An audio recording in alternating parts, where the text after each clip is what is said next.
Good morning and welcome to Kidzone.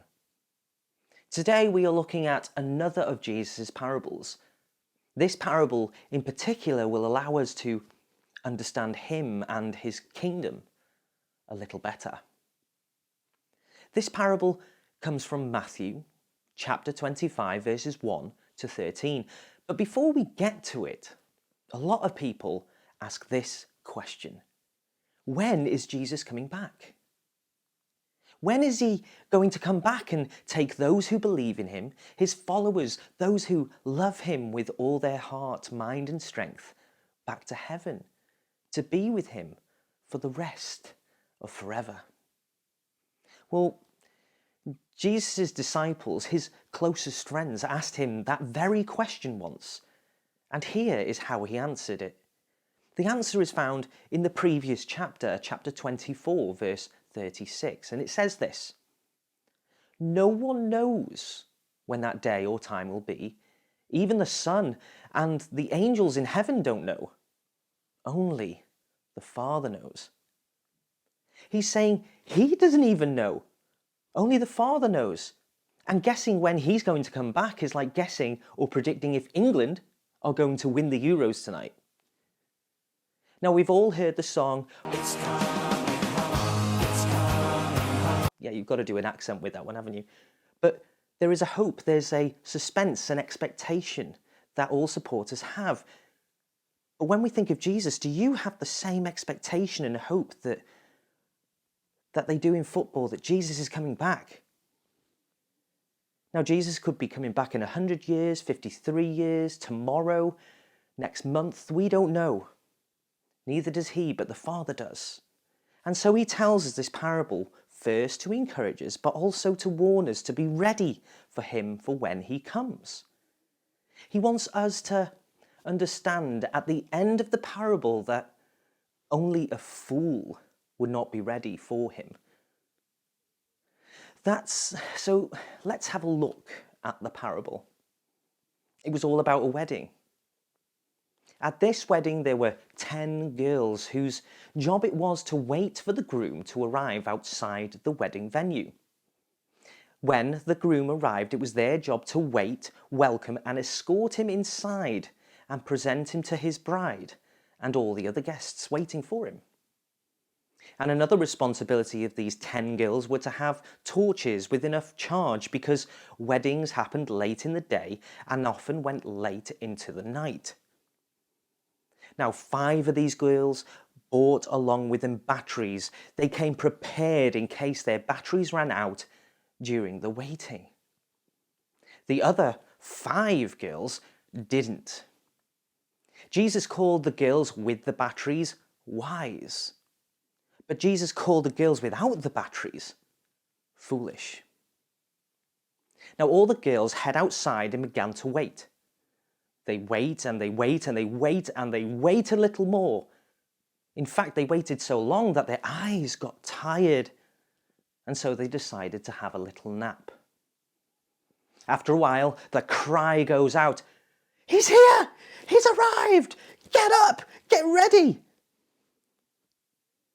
Now, in a fluster, they straighten themselves up, straighten their hair out. They grab their torches, get into position, and uh-oh. The foolish girls' torches, their torches had ran out of battery and they didn't have any spares. Now they go into panic mode. They run around. What are they going to do? And they spot the other 5 girls had batteries and ask whether if they could help them out. "Give us some of your batteries." But the 5 girls with the batteries said, "No. What if our batteries run out? There isn't enough for all of us. Run to the shop quickly and go and buy some for yourselves." And so they did. They all rushed off to the local one-stop, the Spar, the Shell garage, wherever they could find batteries. But while they were out, they missed the groom's arrival. He was greeted by the 5 girls with the working torches and was taken into the wedding, leaving the other 5 girls outside. Now, weddings are a big deal. Have you ever been to a wedding? This one, though, was massive.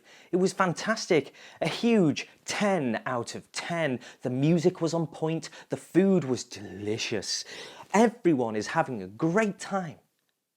This was a wedding you didn't want to miss. But sometime later, there is a knock on the door. The groom approaches the door, opens it.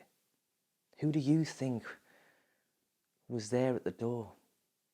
It was the 5 other girls. Fresh batteries in their torches, probably out of breath and flustered, probably flashing their torches like some form of Morse code, like it was a password to enter the wedding. They can probably see over the shoulder of the groom that the wedding is in full swing. Everyone is having a good time, dancing, talking, laughing, and eating. And the girls say, "Sorry we're late. Power cut, you know how it is. We are here to celebrate with you. Can we come in? Let us in." But the groom says this, "I tell you the truth. I do not know you." And with that, he closes the door, leaving the foolish girls outside. That is Jesus' story. And then he turns to his disciples and he says, "Always be ready. You don't know the day or the time the Son of Man will come."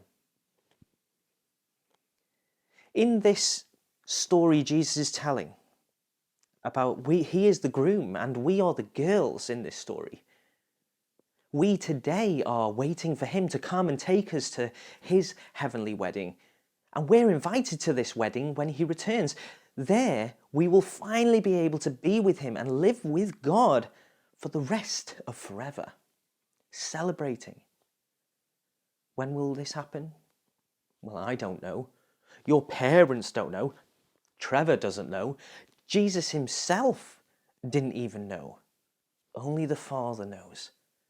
Jesus has been away for a long time, hasn't he? 2,000 years and counting. And so he tells us this story because he knows there is a danger that when he does come, some will be ready and some won't. And the warning is, be ready. Otherwise, instead of enjoying heaven with him, we will be shut out like those 5 foolish girls.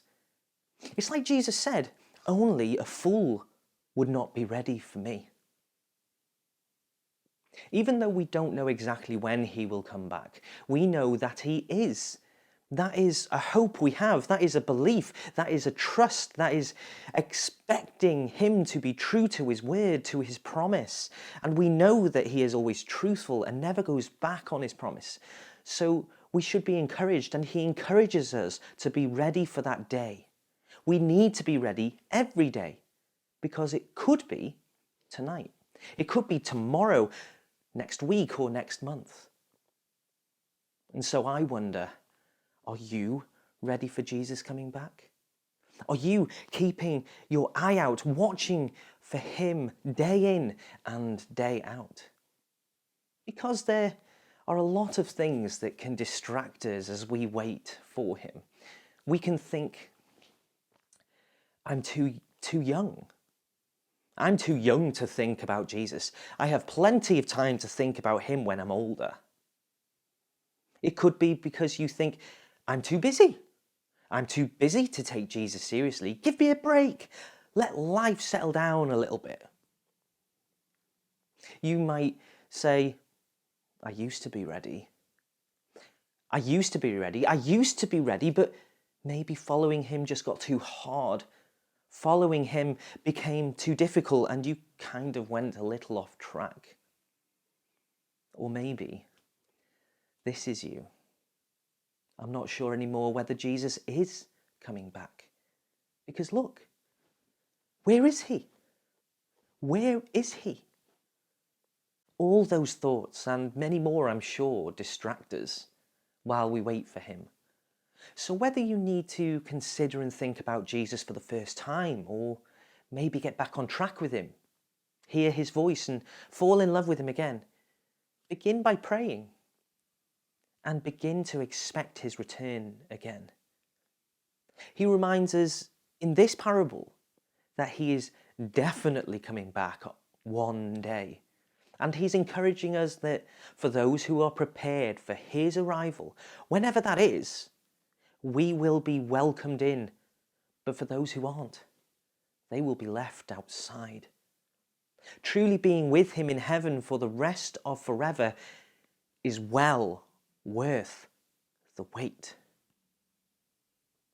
So let us be like the 5 wise girls, being ready and expectant every day for his coming, because according to Jesus in this parable, only a fool wouldn't be. Well, this week there is a downloadable craft on our website. You can find the link for our website in the description below this video at the end, or you can just go to www.christiancenter.info and the download link is below the video in orange. Have a great week, everybody.